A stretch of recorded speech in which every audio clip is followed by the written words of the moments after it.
Hey guys, what's going on? So, I'm sitting here in traffic in Salt Lake City, Utah, and obviously I don't know what everyone else does when they sit in traffic, but I've been thinking, and I've got this thought that's weighing heavily on my mind,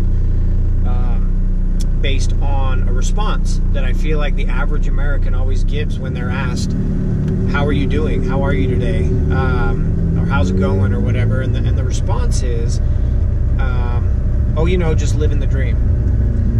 And it really got me thinking, like, what the fuck is the dream?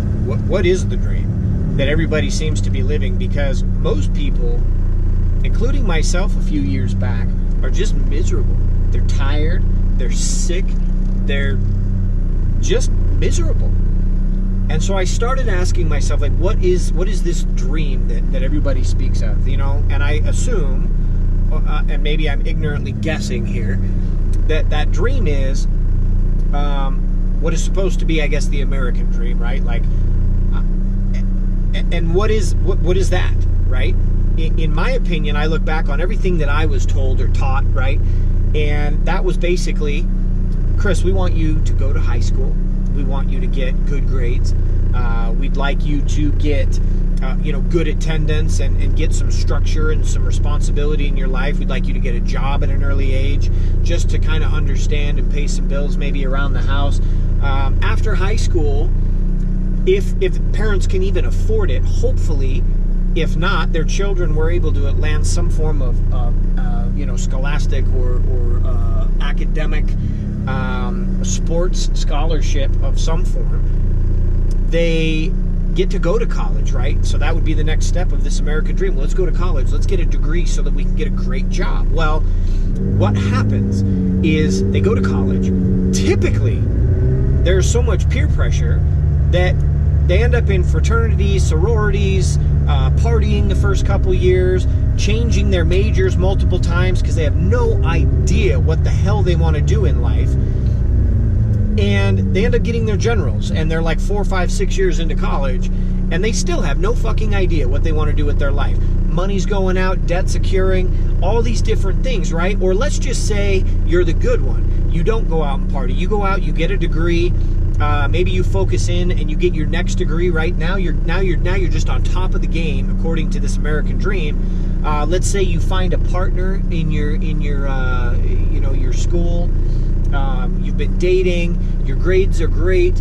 You have your diploma. You got your degrees. You have everything ahead of you, and you go out to get a job, and you're told that you're either underqualified, which would lead to more education, more debt, more time in school, etc., or you're underqualified. You're overqualified, which I feel like happens all the time. I've gone to restaurants and talked to servers and waiters and waitresses who say, I have a master's in yada yada. What the fuck are you serving tables for if you have a master's degree? According to what society would deem, I guess, this American dream. So I really started putting value and thought into this. What comes next? What happens after all these degrees? Guys, I'm going to pull over here so I can focus on this. What comes next? What is this American dream responsible for providing next, right? Well, typically, I guess if you're successful, the next thing in line would be, I want to buy a house, a car, maybe 2 cars, want to start a family, get married, right? The white picket fence and all that fun stuff. And most people, by the way, I think have this, this 25-year plan, right? Like by the time I'm 25 years old, I will have graduated high school. I will have gotten that degree. I will have started and completed college. I will have gotten that degree. And I will have met my future love, who is the most amazing thing in the world. And I will have bought a home and a car and a white picket fence and started a family. And unfortunately, what ends up happening is you may have got the house, you may have the degrees, you may have the relationship, but you probably don't have the job.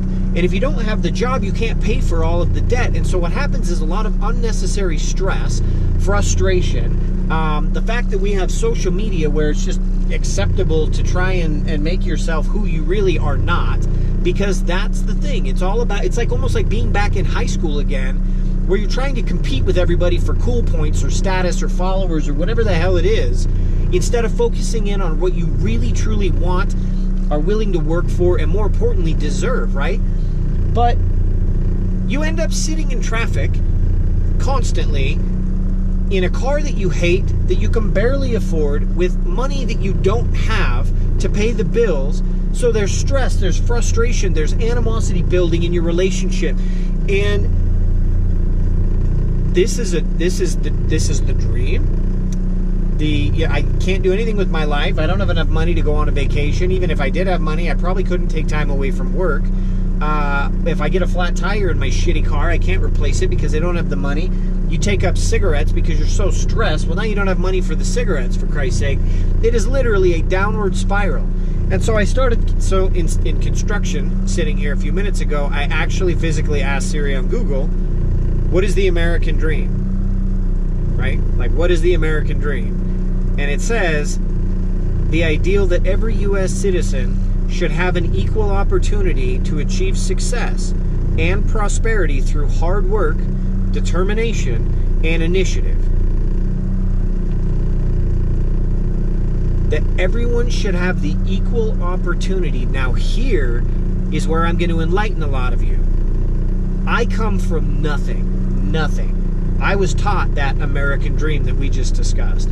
It didn't do shit for me. I couldn't go to college because there was no way, A, financially it was going to happen, and B, attention span wise or grade wise, because I graduated high school with a 1.9 GPA, that there was even a shot or an open availability for me to attain a college degree, right? So I went off and did my own thing. I learned through a series of life lessons and hard knocks and experience of failure. Lots and lots of failure. I promise you that much. I learned eventually what this American dream really entails. The hard work part, I think everyone that is watching this can say factually, either you work hard or you don't, right? And there are people out there who are busting their ass 12, 16, 18-hour days. And the only thing you're doing wrong, in my opinion, if you are not where you want to be in life, is you're working that hard for someone else.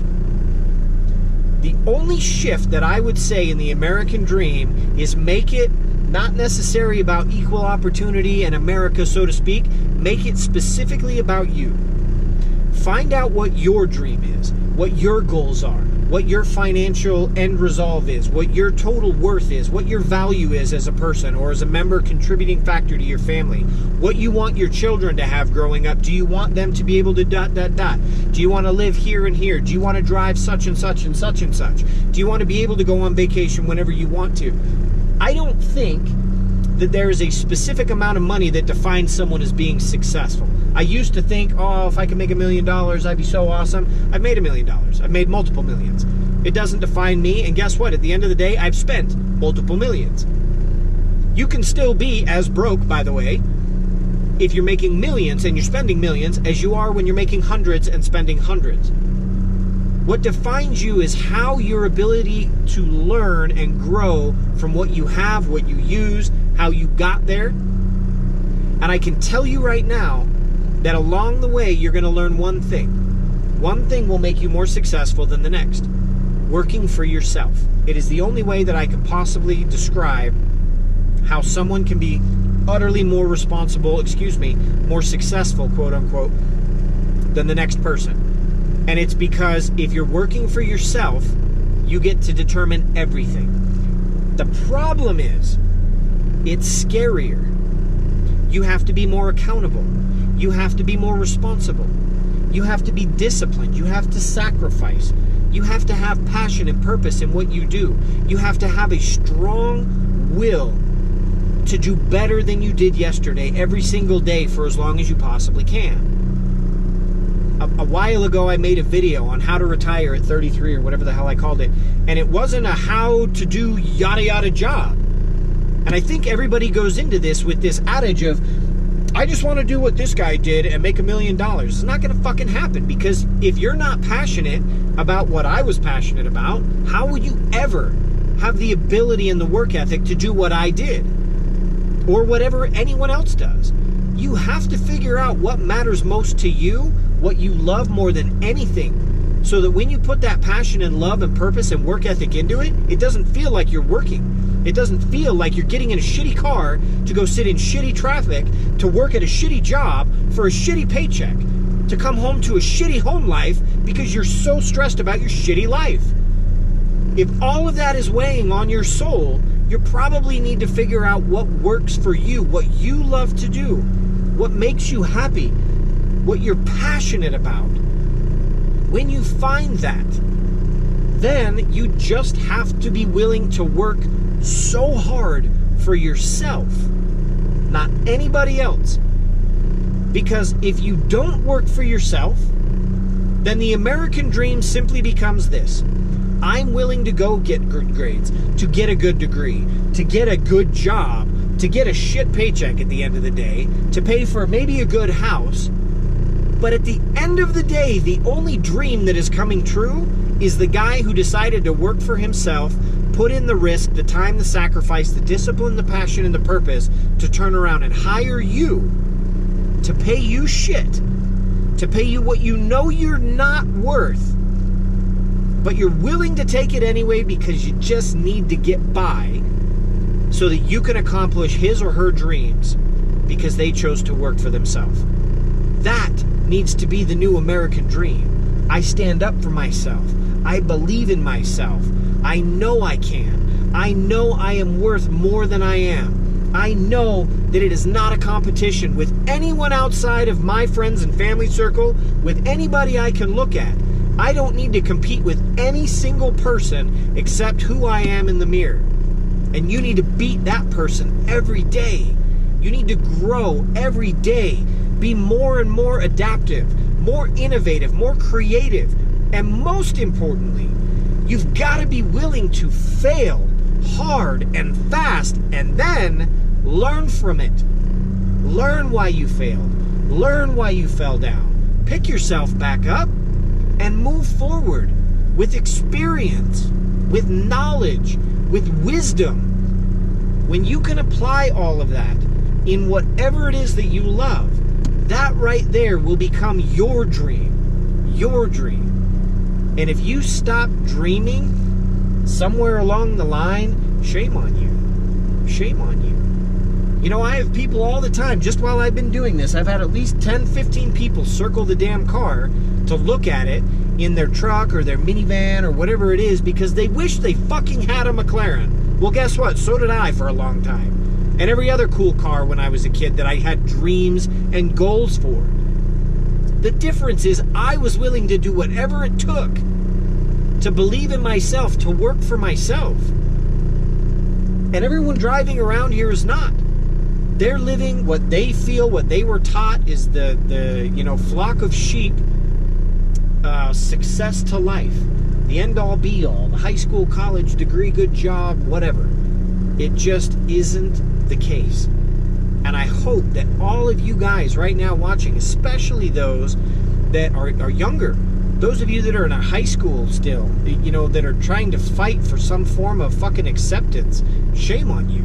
Seriously, guys, I mean this. I'm not trying to badmouth you. It's not about popularity. It's not. You go back to anyone that I went to high school with and ask them if I was a popular kid, they'd be like, Chris, who? Who the fuck is this guy? No one knew me. I didn't amount to shit in high school. I didn't matter to anybody that mattered. I didn't matter. And you know what's sad? I've met a lot of the people I went to high school with recently. And honestly, I just feel bad for them. Some are successful. Some are doing what they love, which is more important than anything in life, regardless of their success level. They're happy, and they're genuinely happy. But most I see in restaurants, serving tables. I see at the car wash, washing my car and talking shit because I was a nobody and now all of a sudden I must be a drug dealer. Because in their mind, that's the only way to cope with my success, rather than face the fact that they weren't willing to work hard for themselves. And so they're stuck living the American dream at a car wash. Guys, I could go on and on and on and on and on and on and on about this. My only plea with you, my only my hope is that people stop listening to what is the norm. People stop trying to fit in to a puzzle that's fucking broken. You want to be successful in life? Stop trying to figure it out and focus on what you deserve and what you're worth, and be willing to go against every single person that gives you their opinion or their judgment or their criticism or the skepticism. Put a wall up against the haters, because their job is to be fucking miserable and somehow try to bring you down to their level. And if you allow them to do that, they win. This game needs to be called I win, you win. Do what is right, do what feels right, do what you love. And if you do that, I assure you, you will be successful in life.